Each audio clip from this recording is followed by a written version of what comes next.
ये सवाल बहुत ही इंपॉर्टेंट सवाल है क्योंकि ये वृत्त से संबंधित क्षेत्रफल है बच्चों। तो यहाँ पर हम लोग सवाल करेंगे। ये सवाल देखिए किस प्रकार से आपको बोर्ड परीक्षा में पूछे जाएंगे। तो ऑब्जेक्टिव सवाल बच्चों 40 नंबर का आपको पूछे जाएंगे। गणित में 80 नंबर के सवाल पूछे जाते हैं, उसमें से 40 नंबर का आपका ऑब्जेक्टिव होने वाला है और 40 नंबर का बच्चों आपका सब्जेक्टिव होने वाला है। 20 नंबर का प्रैक्टिकल है। तो मेरे प्यारे बच्चों आइए वृत्त से संबंधित जो सवाल पूछे जाएंगे उसमें 10 सवाल आपको हम ले रहे हैं। ये 10 सवाल काफी इंपॉर्टेंट सवाल है बच्चों, आप लोग इसे देखिए और समझने का कोशिश कीजिए। तो परीक्षा में अवश्य ये सवाल पूछे जाएंगे बच्चों। तो देखिए ये सवाल काफी इंपॉर्टेंट है, किस प्रकार से हल होते हैं। तो पहला सवाल है बच्चों, यदि R1 और R2 वाले दो वृत्तों के क्षेत्रफलों का योग त्रिज्या R वाले वृत्त के क्षेत्रफल के बराबर हो तो क्या होगा। यानी सवाल कहता है बच्चों कि दो वृत्त है, एक वृत्त है और एक और वृत्त है, दो वृत्त है, एक वृत्त की त्रिज्या R1 है और दूसरी वृत्त की त्रिज्या R2 है। अब क्या करता है बच्चों कि इनके एरिया निकाल लेते हैं, इसकी क्षेत्रफल निकालेंगे और जैसे इनकी क्षेत्रफल निकालेंगे और इसकी योग करेंगे जब हम लोग, तो एक बड़ा सा सर्कल बनेगा बच्चों जिसका रेडियस R होगा। जी हाँ, तो देखिए इन दोनों वृत्तों की क्षेत्रफल निकालेंगे बच्चों। तो दोनों वृत्तों की क्षेत्रफल क्या होगा। तो देखिए क्षेत्रफल जो होता है बच्चों इसको लिखेंगे पाई R1 का स्क्वायर प्लस में पाई R2 का स्क्वायर इक्वल टू बच्चों पाई R का स्क्वायर होगा, क्योंकि यही दोनों वृत्त मिल करके एक बड़ा सा वृत्त बना रहे हैं। जी हाँ, ये छोटे छोटे मान लीजिए कि वृत्त है, दो R1 और R2 वृत्त की दो त्रिज्याएं हैं और इसके एक बड़ा सा एरिया बनाना है मिला करके और उसकी रेडियस क्या होगा ये पूछ रहा है बच्चों। तो देखिए उस वृत्त के क्षेत्रफल बराबर होंगे, तो उस वृत्त के क्षेत्रफल के बराबर होंगे तो बताइए कि बड़े वृत्त की जो त्रिज्या होगी वो क्या होगी। तो देखिए यहाँ पर पाई है बच्चों, तो पाई को क्या कर लेंगे, कॉमन कर लेंगे। तो यहाँ बचेगा R1 का स्क्वायर और यहाँ बचेगा R2 का स्क्वायर और इधर पाई R का स्क्वायर। तो देखिए बच्चों पाई से पाई कट गया, यानी R स्क्वायर बराबर हो गया R1 का स्क्वायर प्लस R2 का स्क्वायर। यही इसका क्या होगा बच्चों, आंसर होगा। तो this is the right answer for B. तो बी नंबर सवाल है जो बच्चों आपका बी नंबर ऑप्शन जो है, पहला सवाल का बी नंबर ऑप्शन आपका करेक्ट होगा। जी बच्चों समझ में आ गया होगा आप लोग को। तो देखिए सेकंड नंबर सवाल कहता है यदि R1 और R2 त्रिज्या वाले दो वृत्तों की परिधियों का योग त्रिज्या R वाले एक वृत्त की परिधि है तो बताइए कि बराबर हो तो क्या होगा। बोलता है R वृत्त की परिधि के बराबर हो तो क्या होगा, इसका रिलेशन बताइए क्या होगा। देखिए बच्चों दो वृत्त है, सेम उसी तरह से सवाल है बच्चों, दो वृत्त है। अब क्या करना है, दोनों वृत्त को हमको क्या करना है, उसकी आप परिधि को लेना है बच्चों। अब दोनों वृत्त के परिधि ले लीजिए। देखिए एक वृत्त लीजिए, एक वृत्त है R1 और दूसरा वृत्त है R2। देखिए इस वृत्त की परिधि इसकी जो त्रिज्या है बच्चों, रेडियस जो है R1 मान लीजिए और इसकी त्रिज्या को मान लीजिए R2, है ना। अब परिधि लेना है तो परिधि किसको कहते हैं, ये किनारे किनारे वाला भाग को परिधि कहते हैं, इसके किनारे किनारे वाला भाग को परिधि कहते हैं। अब हम इसका परिधि निकालेंगे और फिर इसका परिधि निकालेंगे, दोनों की परिधि निकाल करके जोड़ देंगे। चलिए इसकी परिधि निकालते हैं तो क्या होगा, इसकी परिधि 2 पाई R1 प्लस 2 पाई R2 बराबर इन दोनों की परिधि को मिला करके एक नया वृत्त वाला परिधि बनेगा जिसका फॉर्मूला होगा 2 पाई R, है ना बच्चों। देखिए यहाँ पर 2 पाई है, यहाँ भी 2 पाई है, दोनों में 2 पाई क्या हो जाएगा, कॉमन हो जाएगा। तो 2 पाई से 2 पाई के कॉमन हो गया, बच गया R1 प्लस R2 और इधर है बच्चों 2 पाई R। अब क्या करना है, देखिए 2 पाई से 2 पाई दोनों तरफ कैंसल आउट हो गया, तो यानी R बराबर बच्चों आ गया आपका 1 R1 प्लस R2। प्यारे बच्चों देखिए ऑप्शन कौन सा इसमें दे रहा है, तो ये आपका राइट आंसर हो गया बच्चों। ऑप्शन नंबर 1, क्वेश्चन नंबर 2 का ऑप्शन नंबर 1 जो है R1 plus R2 equal to R हो जाएगा। This is the right answer. अब नेक्स्ट सवाल लेते हैं बच्चों। अगला सवाल है, देखिए स्क्रीन पर अगला नेक्स्ट सवाल है वृत्तों से संबंधित क्षेत्रफल। अब एरिया की बात करता है कि वृत्त से संबंधित क्षेत्रफल के बारे में हमको जानना है। तो क्या बोलता है बच्चों, यहाँ पर वृत्त से संबंधित क्षेत्रफल में बोलता है कि वृत्त का क्षेत्रफल बराबर वर्ग का क्षेत्रफल। क्या बराबर होती है, बोलता है एक वृत्त की परिधि और एक वर्ग का परिमाप बराबर है ना। एक वृत्त की परिधि और एक वर्ग का परिमाप आपस में बराबर है। देखिए बच्चों ये बोल रहा है एक वृत्त है ऐसे और एक वर्ग है ऐसे, इनकी आपस में परिधियां आपस में बराबर है। यानी अगर ये रेडियस है R तो इसकी भुजा मान लीजिए A है। जी हाँ बच्चों, इसकी रेडियस अगर R है तो इसकी भुजा क्या होगा बच्चों, A होगा।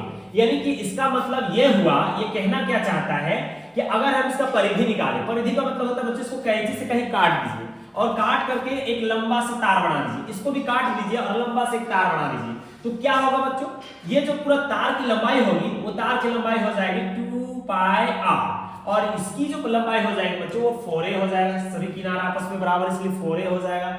अब कहता है ये तार और ये तार आपस में इक्वल है, यानी कि बराबर है, इक्वल है। तो देखिए अगर ये दोनों इक्वल हैं तो हम कुछ कर सकते हैं, क्या कर सकते हैं बताइए, इसमें ये कर सकते हैं कि ये जो 2 पाई r है बच्चों, तो यहाँ 4a है तो हम 2 से 2 कैंसल आउट कर सकते हैं, 2 दूनी 4 कर सकते हैं। उसके बाद क्या कर सकते हैं, ये जो पाई है इसके जगह पे 22/7 लिख सकते हैं, यहाँ r लिख सकते हैं, यहाँ 2a लिख सकते हैं। यानी कि हम लिख सकते हैं बच्चों r बराबर देखा जाए तो 2a इंटू 7 गुना में है तो बट्टा बट्टा में तो गुना में चला जाएगा और 22 नीचे आ जाएगा। इस तरह से कटेगा तो 11 आएगा, यानी r का वैल्यू बच्चों 7a/11 होगा। जी हाँ, r का वैल्यू आ गया 7a/11, यानी रेडियस को हम जान गए a के बराबर है, 7a/11 के बराबर है। अब हम इनके क्षेत्रफल की बात करते हैं, तो क्षेत्रफल में आते हैं, क्षेत्रफल में क्या देखने को मिलती है। अगर हम इसकी क्षेत्रफल निकालें बच्चों, इस रूप में क्षेत्रफल निकालें, a के फॉर्म में अगर निकालें तो इसकी फॉर्मूला होता है पाई r स्क्वायर, पाई r स्क्वायर होती है। यदि हम पाई का वैल्यू 22/7 लिख दें, पाई का वैल्यू 22/7 लिख दें और r का वैल्यू इसे लिख दें, यानी 7a/11 दो बार लिखना होगा क्योंकि स्क्वायर है, तो हम दो बार लिखते हैं 7a/11। अब 11 से ये कट जाएगा, 11 दूनी 22, ये 7 से 7 कट जाएगा, यानी बचेगा बच्चों यहाँ पर 7 दूनी 14 यानी 14, और a जो होगा बच्चों a का स्क्वायर होगा और नीचे हो जाएगा 11। जी हाँ, ये 11 हो जाएगा। यानी कहता क्या है बच्चों, ये तो आ गया हमारा किसका एरिया आ गया, तो सर्कल का एरिया आ गया बच्चों, ये सर्कल के एरिया है, तो सर्कल का एरिया आ गया। और हम बात करेंगे वर्ग का क्षेत्रफल का, तो वर्ग का क्षेत्रफल होता है बच्चों, जो वर्ग होता है स्क्वायर जो होती है, तो स्क्वायर का जो एरिया होती है वो a का स्क्वायर होता है। अब देखिए जरा क्या होगा, हम देख सकते हैं इस जगह पे बच्चों, जो इसका जो क्षेत्रफल है, इसका जो क्षेत्रफल है, दोनों क्षेत्रफल में कोई डिफरेंस देखने को मिल रही है।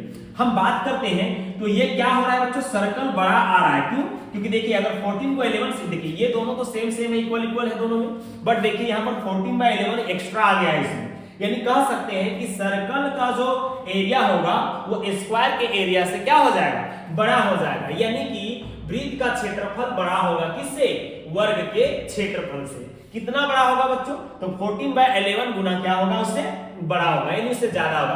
तो 3 का ऑप्शन नंबर बी हो जाएगा बच्चों, यही इसका राइट आंसर होगा। जी हाँ, 3 नंबर सवाल का राइट आंसर क्या होगा बच्चों, वृत्त का क्षेत्रफल, यही ऑप्शन, वृत्त का क्षेत्रफल बड़ा होगा वर्ग के क्षेत्रफल से।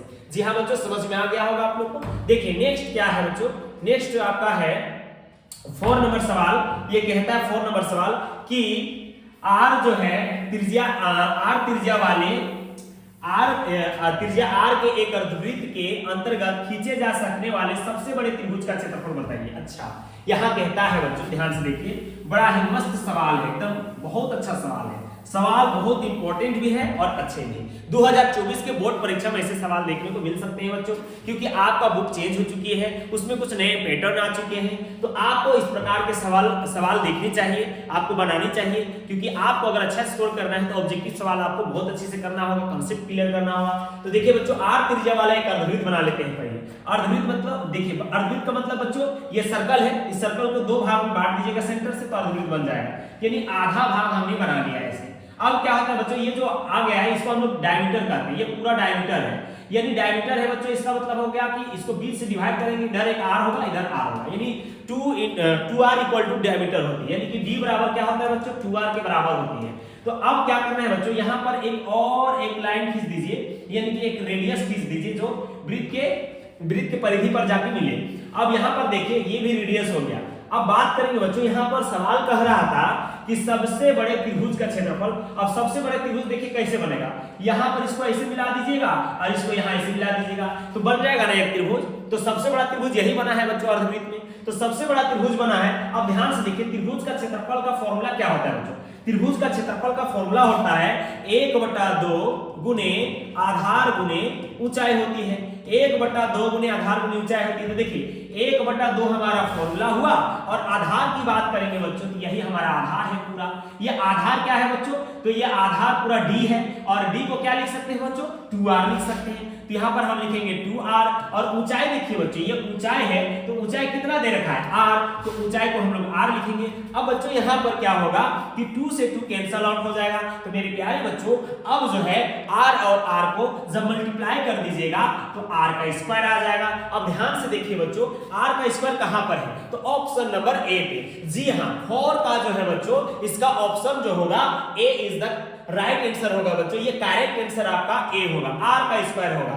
जी हां बच्चों, सबसे बड़ी त्रिज्या त्रिभुज का सबसे बड़ा जो त्रिभुज इस अर्धवृत्त में जो सबसे बड़ा त्रिभुज बनेगा उसका जो एरिया होगा बच्चों वो r स्क्वायर होगी। अब नेक्स्ट सवाल आते हैं बच्चों, नेक्स्ट सवाल कहता क्या है, नेक्स्ट सवाल कह रहा है यदि एक वृत्त का परिमाप एक वर्ग के परिमाप के बराबर है तो उनके क्षेत्रफलों का अनुपात क्या होगा। जी हां बच्चों, बड़ा ही मस्त सवाल है, जबरदस्त सवाल है। देखिए सवाल नंबर 5 कहता है बच्चों, सवाल नंबर 5 कहता है यदि एक वृत्त का परिमाप एक वर्ग के परिमाप के बराबर है तो उसके क्षेत्रफलों का अनुपात क्या होगा। जी हां बच्चों, देखिए बोलता है एक वृत्त बना लीजिए। सबसे पहले मैं एक सर्कल बना लेता हूं बच्चों, ये एक सर्कल है और एक वर्ग बना लेते हैं बच्चों। जी हां, एक वर्ग बना लेते हैं। देखिए एक सर्कल बना लिए, इस सर्कल का जो परिमाप है बच्चों और ये जो वर्ग का परिमाप है दोनों आपस में बराबर है, तो इसकी परिमाप बच्चों क्या होता है, सर्कल का परिमाप 2 पाई r होती है, 2 पाई r होती है, और इसकी जो बच्चों परिमाप होती है वो होता है 4a। अब देखिए बच्चों दोनों आपस में क्या है, बराबर है, यानी सर्कल का परिमाप और वर्ग का परिमाप दोनों का परिमाप आपस में बराबर है। अब करना क्या है बच्चों, इसमें कहता है इसका क्षेत्रफल बताइए, इसका परिमाप अगर बराबर है तो उसके क्षेत्रफल में क्या रेशियो निकलेगा, उसका क्षेत्रफल का अनुपात क्या होगा। तो बच्चों यहां से हम क्या कर लेते हैं, यहां से हम a का वैल्यू या r का वैल्यू निकाल लेते हैं। जी हां बच्चों, देखिए यहां पर हम अगर a का वैल्यू निकालें तो कैसे निकलेगा बच्चों, देखिए ध्यान से देखिए, r बराबर हम निकाल सकते हैं 4a डिवाइडेड बाय 2 into पाई। अब बच्चों क्या कर सकते हैं, पाई का वैल्यू रख सकते हैं। तो बताइए पाई का वैल्यू क्या होगा, यहां पर 4a हुआ, यहां 2 हुआ और पाई का वैल्यू 22/7 हुआ। ये बच्चों 7 जो है ये ऊपर चला जाता है तो ये हो गया 4a into 7 और नीचे हो गया आपका 2 into 22। अब बच्चों यहां पर क्या करेंगे, इसको काट देंगे। देखिए तो अगर कट रहा है तो काट दीजिए, 2 दूनी 4 और ये 11 बार में कट गया बच्चों, यानी 7a डिवाइडेड बाय 11। ये बच्चों क्या आया, तो ये हमारा रेडियस निकल के आया, ये हमारा r निकल गया। अब प्यारे बच्चों क्या करना है, यहाँ पर इसका क्षेत्रफल निकालना है। तो देखिए इसका क्षेत्रफल कैसे निकालेंगे, तो प्यारे बच्चों इसका क्षेत्रफल निकालने के लिए हमको करना क्या होगा, हम लिखेंगे फॉर्मूला। तो बताइए जो वृत्त का फॉर्मूला होता है, क्षेत्रफल होता है वो क्या होता है, तो पाई r का स्क्वायर होती है। तो प्यारे बच्चों हम लोग r का वैल्यू निकाल चुके हैं, क्या है, तो देखिए पाई तो पाई है बच्चों, पाई का वैल्यू लिख दीजिए 22/7 हो जाएगा, तो ये 22/7 हो गया। और बच्चों ये r का वैल्यू देख लीजिए वहां पर लिखा हुआ है 7a डिवाइडेड बाय 11। तो बच्चों इसको 2 बार लिखना पड़ेगा, 7a/11 को 2 बार लिखना पड़ेगा क्योंकि यहाँ पर स्क्वायर है, इसलिए मैं 7a/11 लिख रहा हूँ। अब यहाँ पर देखिए 11 दूनी 22 ये कट गया है, 7 से 7 कट गया बच्चों। अब जो बच गया उसको लिखिए, देखिए 7 और 2 बच गया, तो 7 दूनी बच्चों ये 14 आ गया और a का स्क्वायर हो गया। और नीचे पर बच्चों देखिए क्या बच गया है, तो 11 बच गया है। जी हाँ बच्चों 14a का स्क्वायर बाय 11 आया। ये किसका आ गया बच्चों एरिया, तो ये एरिया आया है हमारा सर्कल का, ये सर्कल का एरिया बच्चों आ गया, ये सर्कल का एरिया आ गया। अब हम बात करेंगे किसकी, तो अब हम बात करेंगे उसके वर्ग के। तो वर्ग का क्षेत्रफल बच्चों क्या होता है, तो वर्ग का क्षेत्रफल होती है a का स्क्वायर, यानी भुजा का स्क्वायर होती है। अब हम भुजा की स्क्वायर करेंगे बच्चों तो क्या आएगा, देखिए अगर हम भुजा की स्क्वायर करेंगे दोनों को रेशियो निकालेंगे तो देखिए वृत्त का जो क्षेत्रफल निकाले हैं वो 14 a का स्क्वायर डिवाइडेड बाय 11 लाए हैं। और बात करेंगे तो इसकी वर्ग का क्षेत्रफल का, तो वर्ग का क्षेत्रफल हम लोग जानते हैं बच्चों ये a का स्क्वायर होती है। देखिए a का स्क्वायर क्या हो गया बच्चों, कट गया। अब बचा क्या चीज, यहाँ 11 बचा और ऊपर में क्या बचा 14 बचा। हम लिख सकते हैं बच्चों 14 रेशियो 11, ये 14:11 हम इसका लिख सकते हैं आंसर, यानी इसका अनुपात जो आ गया बच्चों 14:11 आया है। अब ऑप्शन मिला लीजिए बच्चों क्या है, तो option number B is the right answer. तो यानी इसका 5 का जो आंसर होगा बच्चों वो 14/11 होगा। जी हाँ बच्चों 14/11 इसका जो है 14:11 इसका आंसर हो जाएगा। तो प्यारे बच्चों समझ में आ रहा होगा आप सबको। अब नेक्स्ट सवाल देखते हैं बच्चों, नेक्स्ट सवाल क्या है, तो देखिए नेक्स्ट सवाल की बात करते हैं। अब आते हैं 6 नंबर सवाल पे बच्चों, तो 6 नंबर सवाल को ले लेते हैं। चलिए 6 नंबर सवाल लेते हैं। 6 नंबर सवाल क्या कहता है, 6 नंबर सवाल कहता है कि किसी स्थान पर, है ना, किसी स्थान पर 16 मीटर और 12 मीटर व्यास वाले 12 मीटर व्यास वाले दो वृत्ताकार पार्क के क्षेत्रफलों का योग के बराबर क्षेत्रफल का एक अकेला वृत्ताकार पार्क बनाने का प्रस्ताव है, नए पार्क की त्रिज्या क्या होगी? जी हाँ बच्चों, देखिए आपको कहता है कि दो वृत्ताकार पार्क है बच्चों। दो वृत्ताकार पार्क क्या है हमारे पास? एक वृत्ताकार पार्क का एक वृत्ताकार जो है वो बच्चों 16 मीटर का है और दूसरा जो वृत्ताकार पार्क है वो हमारा 12 मीटर का है। जी हाँ, दो वृत्ताकार पार्क है बच्चों, है ना। तो ये देखिए दो वृत्ताकार पार्क है। ये दो वृत्ताकार पार्क में बोलता है इसकी रेडियस दे रखा है बच्चों, देखिए यहाँ पर 16 मीटर, सॉरी रेडियस नहीं बच्चों, ये व्यास दे रखा है इसका, देखिए 12 मीटर 16 मीटर है। ये रेडियस जो है बच्चों, सॉरी डायमीटर जो है बच्चों, व्यास जो दे रखा है वो 16 मीटर है और इसका देखिए इसका डायमीटर दे रखा है 12 मीटर। जी हाँ, इसका d1 मानेंगे तो ये d2 हो जाएगा और ये दे दिया है आपका 12 मीटर। अब क्या करेंगे, इनकी एरिया निकालेंगे। तो देखिए एरिया निकालने के लिए सबसे पहले हम लोग को क्या करना होता है बच्चों, तो d1 से हम निकालेंगे इसका रेडियस। इसके रेडियस क्या होगा, r1 होगा। तो r बराबर रेडियस बराबर अगर डायमीटर दिया हुआ रहता है, व्यास दिया रहता है, तो हम लोग त्रिज्या का फॉर्मूला जानते हैं d/2 होता है। अब क्या करेंगे बच्चों, d का जो फॉर्मूला, d का जो वैल्यू है वो 16 है, 2 से डिवाइड कीजिएगा तो आ जाएगा 8। उसी तरह से बच्चों ये 12 का बात करेंगे तो ये 12 जो है d2 है, यानी कि डायमीटर जो दूसरा वृत्त है उसकी फॉर्मूला फिर उसी प्रकार से लिखेंगे तो उसका फॉर्मूला हो जाएगा r2 बराबर d2/2। अब d2 देखिए वैल्यू कितना दिया गया 12, इसको 2 से डिवाइड कर दीजिए तो बच्चों 6 आ जाएगा। सिंपल बच्चों, अगर डायमीटर दिया हुआ है और आपको रेडियस निकालना हो तो इसको हाफ कर दीजिएगा, तो यानी सिंपल से 8 हो जाएगा। और इसको अगर भी आप रेडियस निकालिएगा, त्रिज्या निकालिएगा तो ये हो जाएगा 6 मीटर। अब सिंपली क्या कर रहा है बच्चों, देखिए यहाँ बोलता है एक नया पार्क है, एक बड़ा सा पार्क है। वो पार्क क्या है, इन दोनों के क्षेत्रफल के योग के बराबर है। यानी कि एक नया पार्क जब हम बनाएंगे तो देखिए एक नया पार्क जैसे हम बनाएंगे तो नया पार्क कैसे होगा, तो देखिए नया पार्क जो होगा बच्चों वो हो जाएगा पाई r का स्क्वायर, और ये जो होगा जो छोटे छोटे पार्क हैं इन दोनों को मिला दीजिए इसके एरिया को, तो पाई r1 का स्क्वायर प्लस पाई r2 का स्क्वायर। अब प्यारे बच्चों यहाँ ध्यान देने की बात है, यहाँ ध्यान देने की जरूरत है आपको। देखिए पाई और पाई को कॉमन कर दिए तो प्यारे बच्चों यहाँ पर बच गया r1 का स्क्वायर और यहाँ हो गया r2 का स्क्वायर। अब हम देख रहे हैं दोनों साइड से पाई कैंसिल आउट हो गया है। अब प्यारे बच्चों यहाँ पर देखिए कैंसिल आउट होने के बाद जो बच गया वो r स्क्वायर और यहाँ r1 का जो वैल्यू है वो 8 है बच्चों, तो 8 का स्क्वायर हो जाएगा। r2 का वैल्यू 6 है तो 6 का स्क्वायर हो जाएगा। तो प्यारे बच्चों अब आपका आंसर आ जाएगा। देखिए बड़े ही मजेदार सवाल है। 8 का स्क्वायर 64 हो गया और 6 का स्क्वायर 36 हो गया। तो प्यारे बच्चों दोनों को ऐड कर दीजिए तो 100 आ जाएगा। और बच्चों आपको अब कुछ नहीं रह गया है।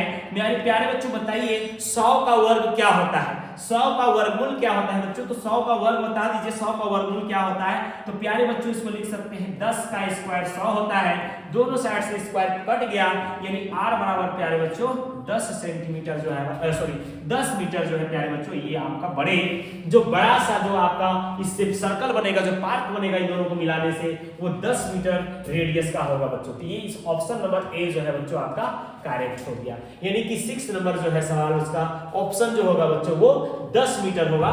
यही आपका राइट आंसर हो गया। नेक्स्ट सवाल लेते हैं। तो नेक्स्ट सवाल क्या है, तो नेक्स्ट सवाल में देखिए क्या है। अगला सवाल हम ले लेते हैं। तो अगला सवाल में हम ले रहे हैं बच्चों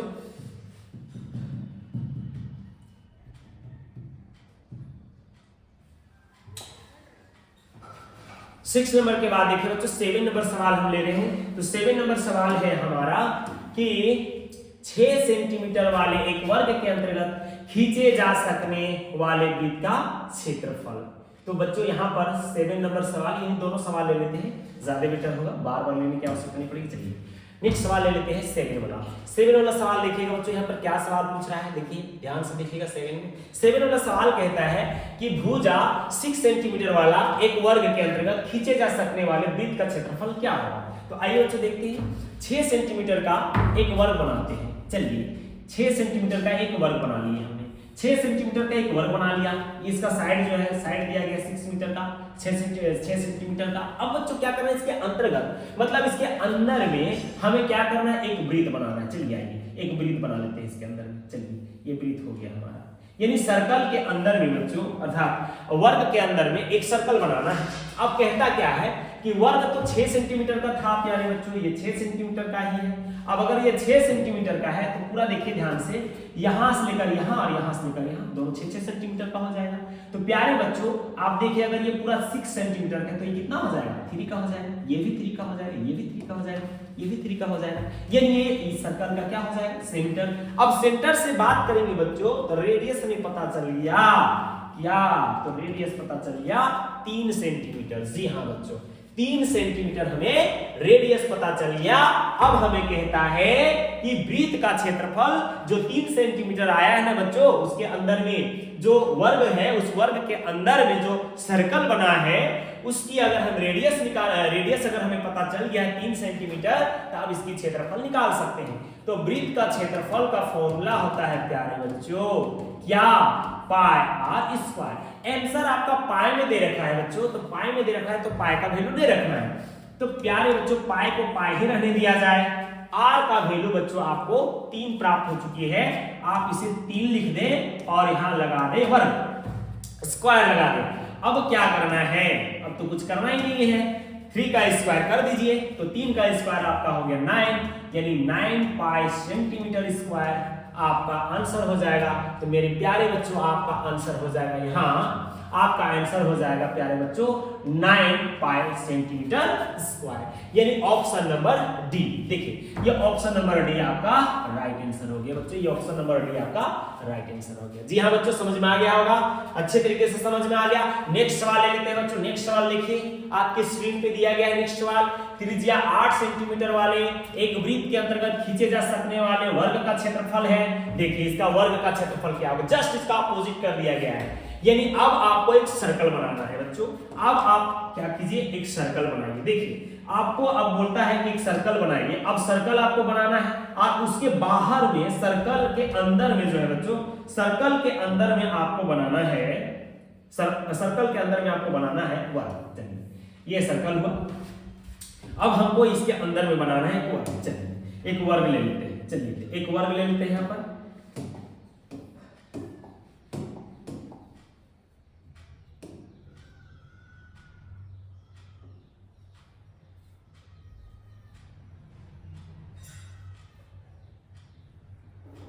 इस प्रकार से कहता है बच्चों कि एक सर्कल के अंदर में एक वर्ग है। देखिए ये त्रिज्या है बच्चों, यहां से यहां पर देखिए ये रेडियस है, ये सब रेडियस ही कहलाए, परिधि तक जाने वाली लाइन को रेडियस ही कहते हैं।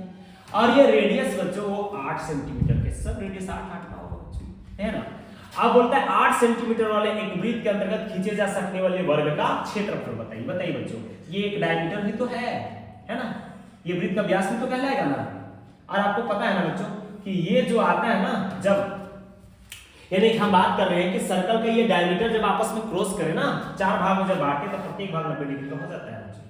अब ध्यान से देखिएगा तो ये बच्चों एक ट्रायंगल बन जाएगा आपका, ध्यान से देखिए एक ट्रायंगल बन जाएगा। देखिए ऐसे एक ट्रायंगल बन गया आपका, है ना, ऐसे एक ट्रायंगल बन गया। अब बोलता है कि वर्ग का क्षेत्रफल निकालने के लिए बोलता है प्यारे बच्चों, तो ध्यान से देखिए ये जो है इसका 2 ट्रायंगल बन गया। अगर हम नाम दे दें ए बी सी और डी, तो प्यारे बच्चों ए बी डी एक ट्रायंगल हुआ और डी बी सी एक ट्रायंगल हुआ।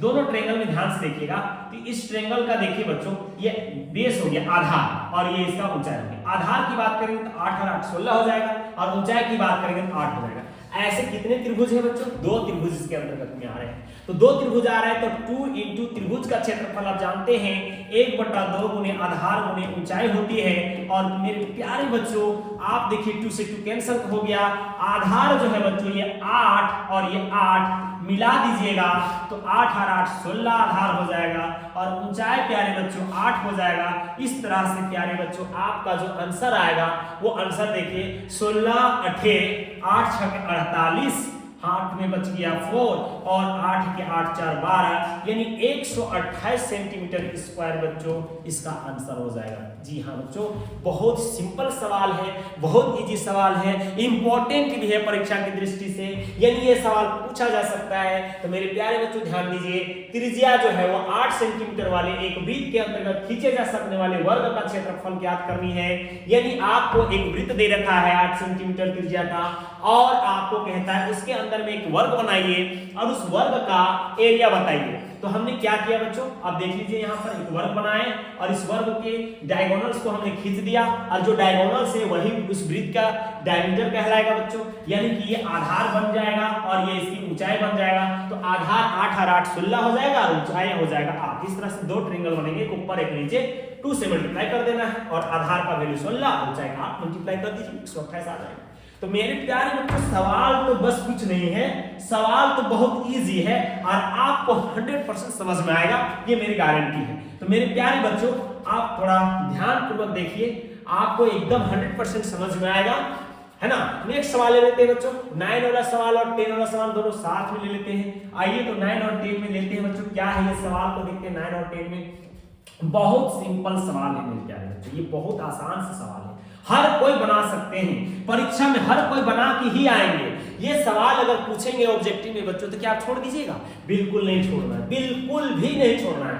आपको हर हाल पे बना के आना है, आपको बना के ही आना है। यानी कि प्यारे बच्चों देखिए, ये सवाल हम ले लेते हैं, व्यास 36 सेंटीमीटर है और एक दो वृत्त है और दोनों वृत्तों की जो व्यास दे रखा है, एक का 36 है और दूसरा वाला का 20 है। अब कहता है इनकी परिधि को निकालो और इन परिधि को निकाल करके ऐड कर दो। जब जोड़ देंगे तो क्या होगा बच्चों, एक नया सा वृत्त बनेगा और नए वृत्त की परिधि की त्रिज्या ज्ञात करनी है। जी हाँ बच्चों, ये सवाल ऊपर वाला सवाल के जैसा है। देखिए इसमें प्यारे बच्चों क्या करने के लिए कह रहा है कि एक सर्कल बनाइए, फिर एक दूसरा सर्कल बनाइए और दोनों सर्कल की देखिए यहाँ पर दे दिया है व्यास, डायमीटर दे दिया है। यानी डायमीटर कहां से कहां तक होता है, सेंटर से गुजरने वाला लाइन को कहते हैं बच्चों। तो यहाँ आपका व्यास दे रखा है, एक छोटा व्यास मान लीजिए है बच्चों वो 36 है और यानी कि D1 बोल सकते हैं इसको, और D2 जो है बच्चों आपका दे रखा है 20 सेंटीमीटर। अब क्या करना है, इसके जब व्यास दिया रहता है मेरे प्यारे बच्चों तो आपको पता है, क्या पता है, रेडियस पता है कि इसका हाफ होती है, आधा होती है। यानी 36 का आधा 18 हो जाएगा और 20 का आधा मेरे प्यारे बच्चों वो 10 हो जाएगा। अब आपको क्या करना है, सिंपल वृत्त की परिधि लगा देनी है, इसकी फॉर्मूला और लगा दीजिए, एक नए वृत्त की परिधि निकाल डालिए। तो नए वृत्त की परिधि को मान लीजिए 2πr है और इस वाले वृत्त D1 वाले वृत्त यानी R1 वाले त्रिज्या का जो वृत्त की परिधि होगा उसे 2πr1 मान लीजिए और जो R2 है बच्चों वो 10 सेंटीमीटर वाला जो त्रिज्या है उसे 2πr2 मान लीजिए। मेरे प्यारे बच्चों यहाँ ध्यान से अगर देखिएगा तो 2π यहाँ पर कॉमन हो जाएगा और कॉमन होने के बाद बताइए क्या होगा भाई मेरे, ये जो है ना 2π से 2π कैंसल आउट हो जाएगा और ये सवाल बन जाएगा चटनी।